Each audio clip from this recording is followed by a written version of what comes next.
Hello and welcome to this Saturday edition of the North Shore Drive podcast from the Pittsburgh Post-Gazette. I'm Chris Carter with Brian Batko, who's still at the Steelers facility. I'm outside MetLife As Chris. Stadium right Yeah. now. No, I'm just kidding. I will be there later today, though. Well, later today if you're listening to this Saturday. But yes, the magic of podcast recording, it is Friday afternoon after Steelers practice. Indeed it is. Brian hard at work. I'm being a lazy bum in my house on Friday, doing live chats and other things. But Brian, let's talk about the big story right now, and that's the Cam Heyward situation. Now, he was a full participant in practice. You shot video of him rolling around in the grass with Keanu Benton a little bit and being out there in practice. He did miss. He did sit out Thursday's practice, but practiced full in Wednesday. So that's there. And then you got a chance to talk to him for about 10 minutes or so after practice.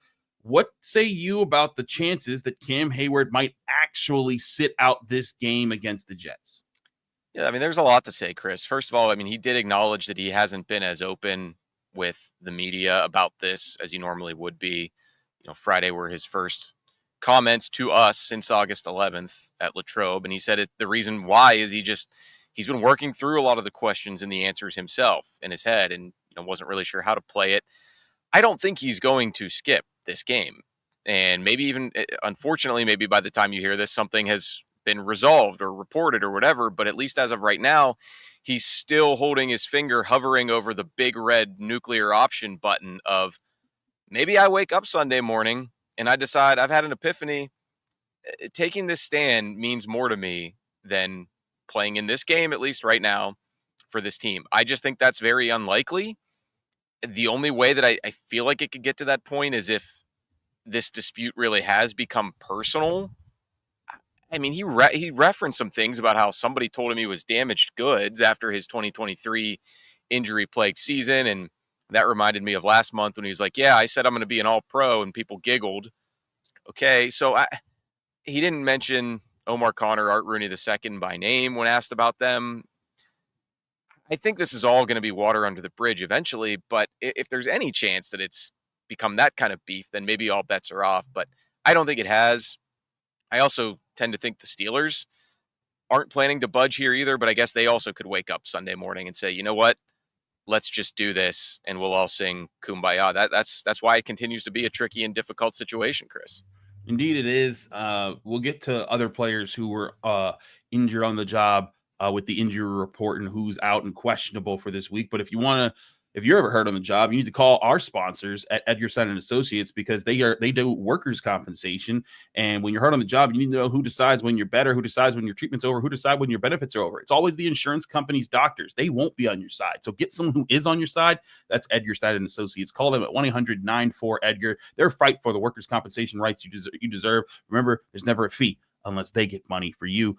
Brian, I'm with you on this. I don't think Cam. I think Cam Heyward is too much of a company man over the years who has practiced. I mean, last year, even when he was doing his big holdout where he wasn't showing up for OTAs, he showed up for OTAs. And it was just like, well, okay, so that wasn't much of a holdout. And then he gets his deal. I think Cam Heyward is going to play in this game. I also think that these negotiations have been a bit overblown. I think that Cam Heyward is not asking for Chris Jones money. I think he's asking for a small bump.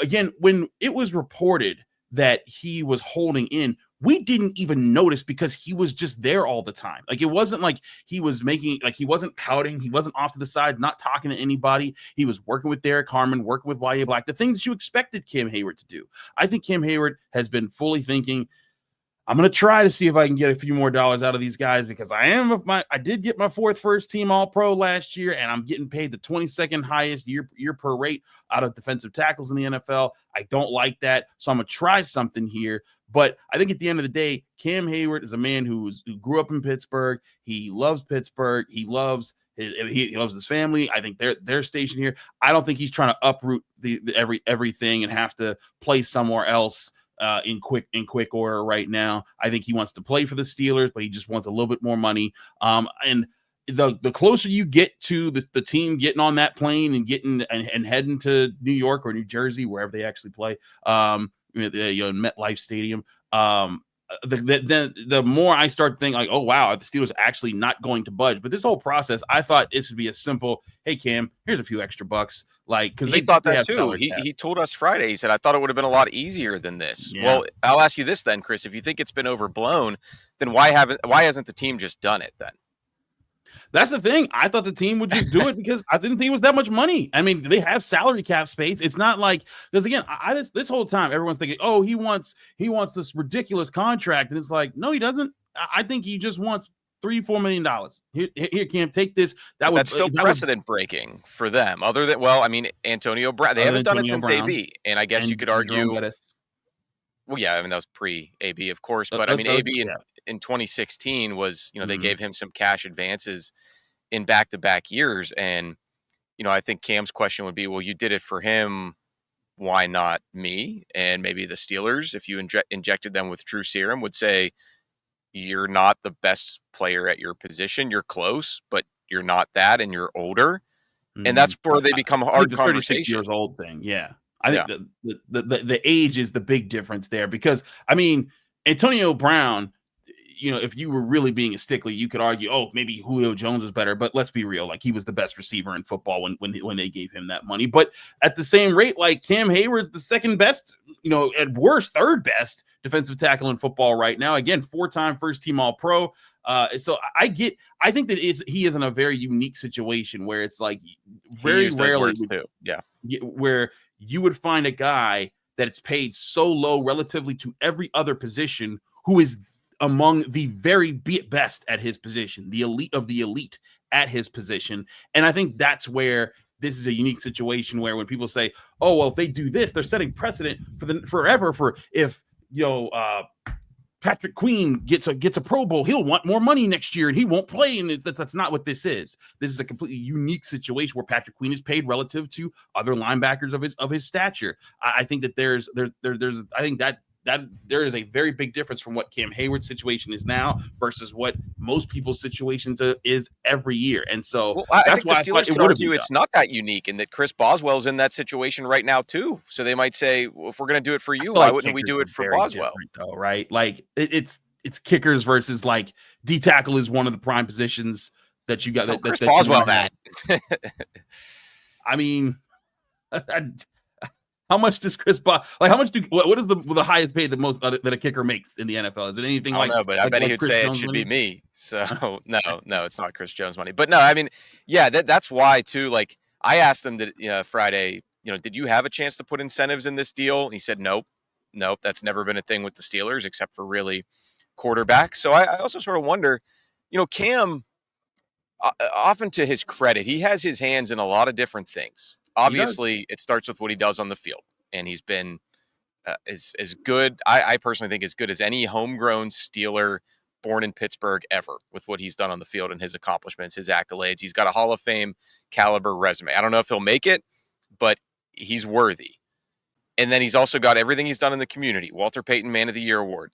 And then he's got everything that he's doing in the media now, which I think is complicating this to some extent. And like you mentioned, what he said on his podcast and whatnot.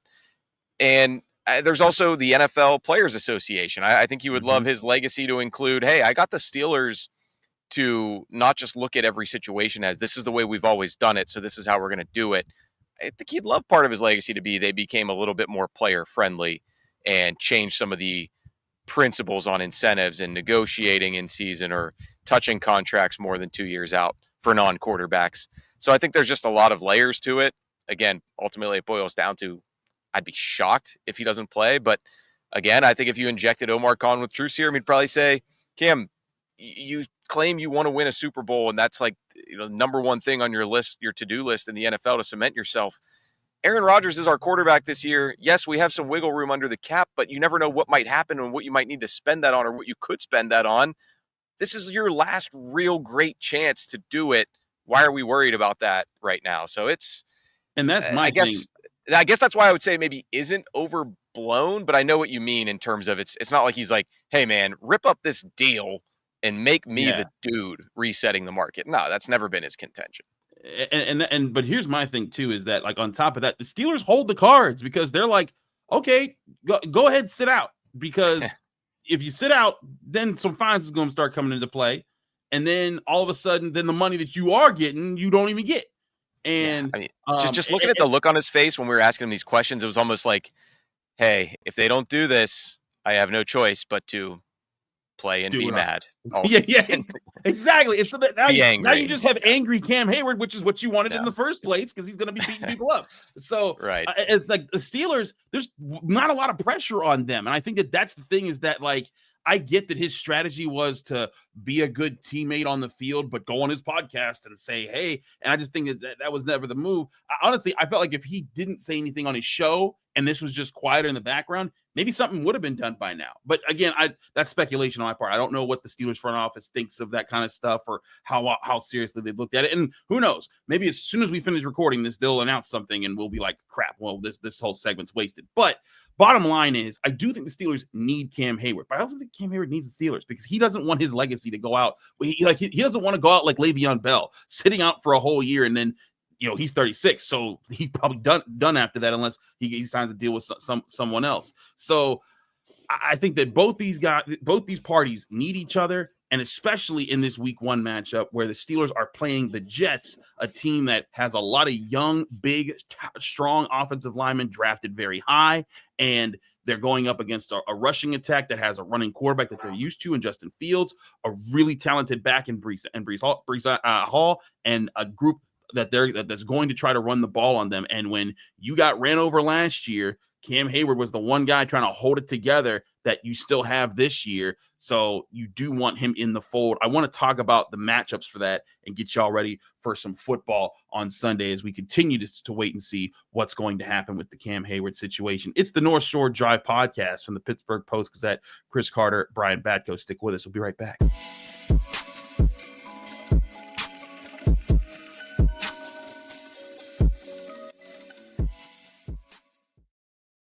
We're back here on the North Shore Drive podcast in the Pittsburgh Post-Gazette. Chris Carter, Brian Batko, getting you ready for Steelers-Jets 1 p.m. at MetLife Stadium on Sunday. This show is also brought to you by ZipRecruiter. If you're having trouble finding the right people to hire and you're tired of sorting through endless resumes, the future of hiring never looked brighter than it does now, because ZipRecruiter's latest tools and features help speed up finding the right people for your roles, so you save valuable time. You can try ZipRecruiter for free at ziprecruiter.com/audio, and ZipRecruiter will show you all the new advances they have available. They have same-time hiring, and 4 out of 5 employers who post on ZipRecruiter get a quality candidate within the first day.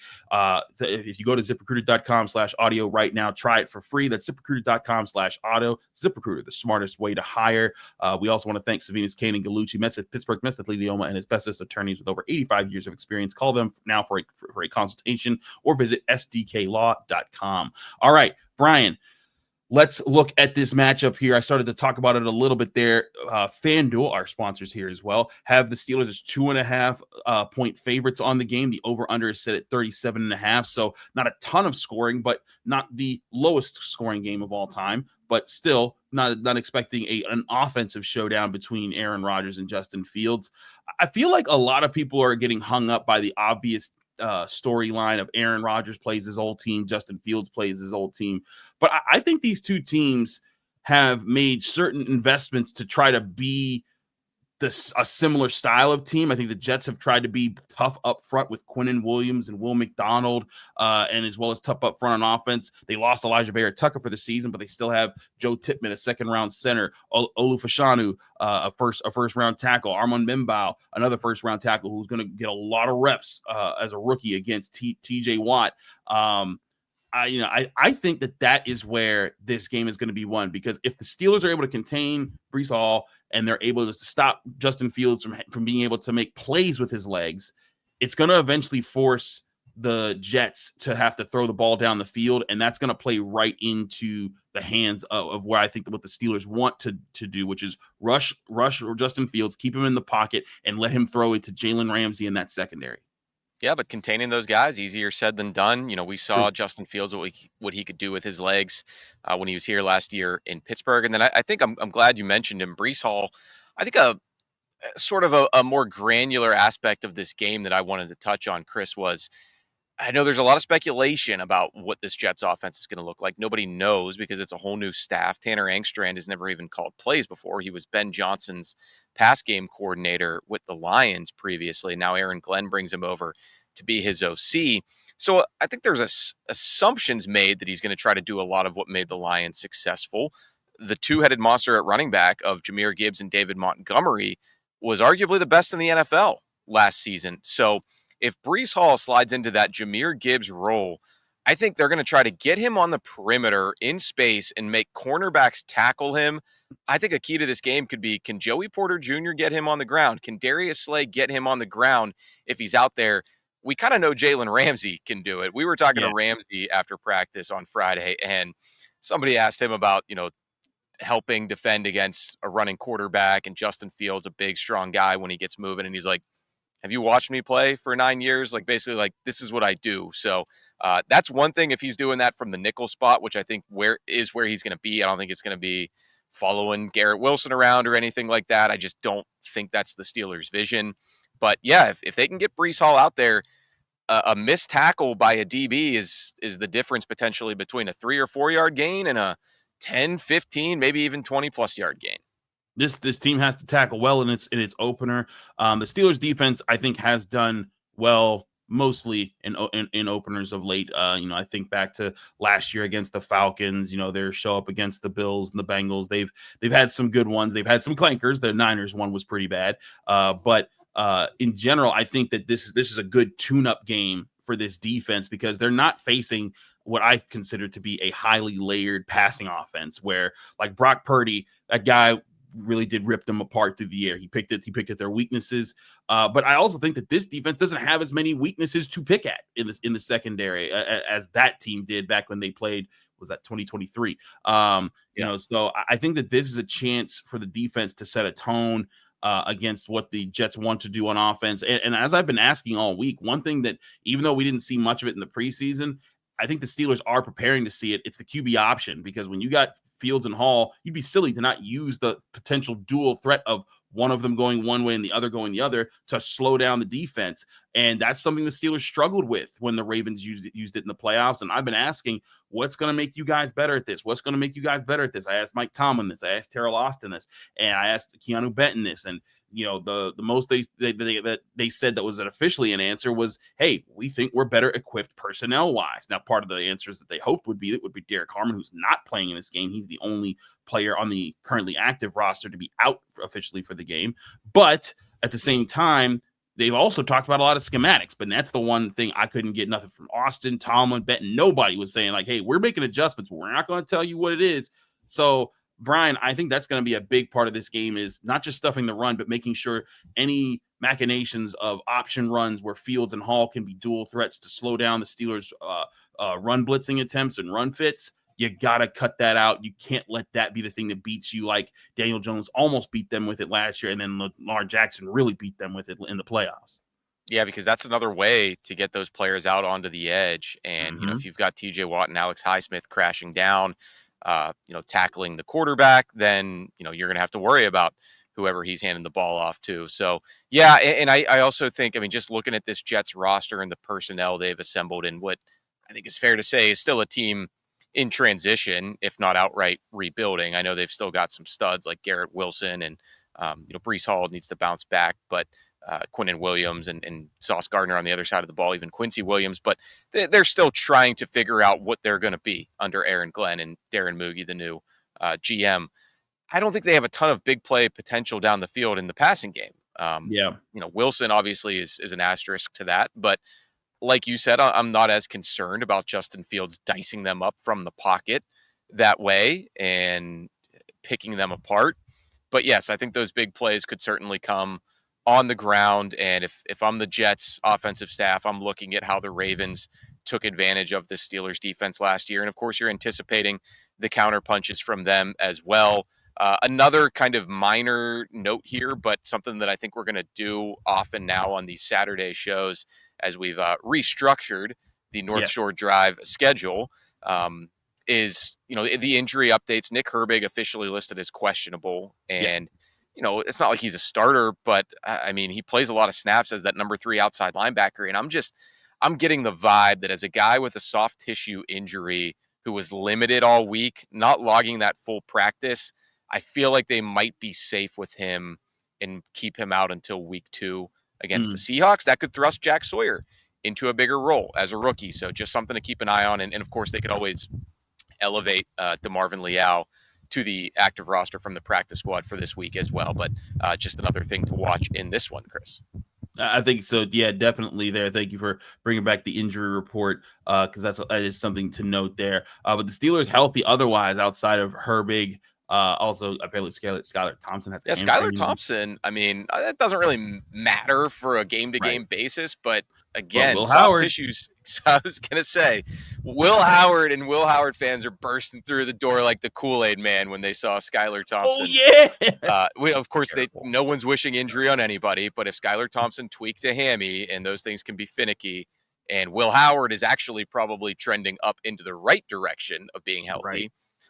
Well, it could be interesting. Let's just keep an eye on the third quarterback spot on the depth chart for, put that on the back burner while we're discussing games and matchups and 52 other guys for the next few weeks.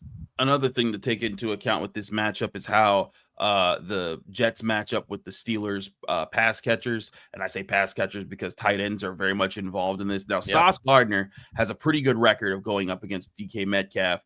I think in total, they've matched up twice. I think there's been 8 targets and 2 receptions allowed with like 3 or 4 breakups from Sauce. He's had a good record. I think he's only allowed like 1 first down reception. It was like a 29-yarder down the sideline by DK, I think. So like if you've lined up against him for 2 games and that's the only thing you've given up, I'd say that you've done well there. But I know a lot of people are going to point to that one. I don't think that's the matchup that's going to determine how good the Steelers passing offense is on Sunday. I think it's going to be, can the Jets run with the Steelers tight ends, and can their second and third corners keep up with Calvin Austin and Roman Wilson? Because Brandon Stevens is their number 2 corner. I believe Michael Carter is their nickelback. Yes. They Your need cousin. those. Yes, my cousin Michael Carter II. He needs to send me some money. But talking about those guys, and this also goes for the safeties, Andre Sisco and Tony Adams.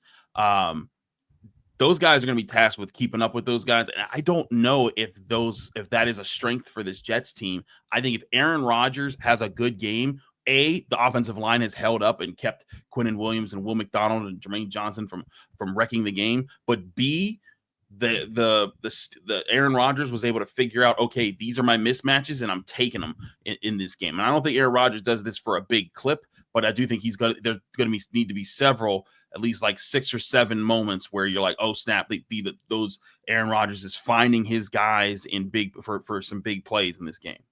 Yeah, I mean, first of all, let's see if Quinnen Williams wins some quick one-on-ones right off the snap against Zach Frazier and makes things tough on Aaron Rodgers maneuvering around the pocket. Let's see if Troy Fautanu's quickness and good feet can help him against Will McDonald, who I would say quietly, Chris, had 10.5 sacks last year for a Jets team. Very good. That was going nowhere. I think the Steelers really liked Will McDonald coming out of Iowa State as well. So those are 2 key matchups on the interior. But yeah, I mean, I think DK Metcalf, Sauce Gardner is going to match up with him, I would assume, and they'll probably have safety help over the top. So I don't think the Jets are going to let DK Metcalf beat them. But yeah, then it does come down to trying to pick on some of these other guys, finding the one-on-one matchups that you can exploit. And, I wouldn't be surprised if they try a deep shot to Calvin Austin at some point just to test those safeties on the back end or that number 2 corner. I always thought Brandon Stevens was a weak link for the Ravens, and now he goes over to the Jets. So that'll be curious to see as well. But I also am not really sure about the Steelers' deep passing attack. I think we talked at times in camp about that wasn't always on display. I have a lot more confidence in Aaron Rodgers, operating over the middle, fitting the balls into tight windows, whether that's Pat Freiermuth or Jonnu Smith. So I do think that's an area where the Steelers can attack for sure. Somebody should write about using the middle of the field and put it on post-gazette.com. Oh man, if only I thought of doing that on Thursday. And I did. Thank you, Brian. You read my article. I forgot I wrote it. But in all seriousness, I think that's a big part of this game. But we've said several different aspects. Let's dive into it here. Again, FanDuel has the Steelers as 2.5 point favorites. The over-under is set at 37.5. Brian, give us your big key of the game that's going to determine the that's going to be the biggest factor that determines the outcome. Give us your final score prediction so we know where to put our money on FanDuel. I think the offense will be rusty, and it will look a lot like week 1 last season in Atlanta. But Aaron Rodgers will make a throw here and there that he needs to, whether it's moving the chains or converting in the red zone, converting at the goal line to put 6 on the board like they couldn't do at all last year against the Falcons, and of course famously needed those 6 Chris Boswell field goals. So I think it could be a slugfest for sure. I think the average point total for teams in week 1 is like 20.2. So, I don't think and I think that over-under is pretty close to what I'm expecting. Obviously, I don't think the Jets are going to light it up or anything. So I'll say Steelers 18, Jets 14. Okay. Steelers 18, Jets 14. That would allow the Steelers to cover, and Barely. that would be, well, that's the under that you hit there. So, okay. Well, we're hitting there. I'll go to mine. I think the big key, like I've been saying, it's the trenches. They got us. And I think even more so than the Steelers running the ball, they have to stop the run.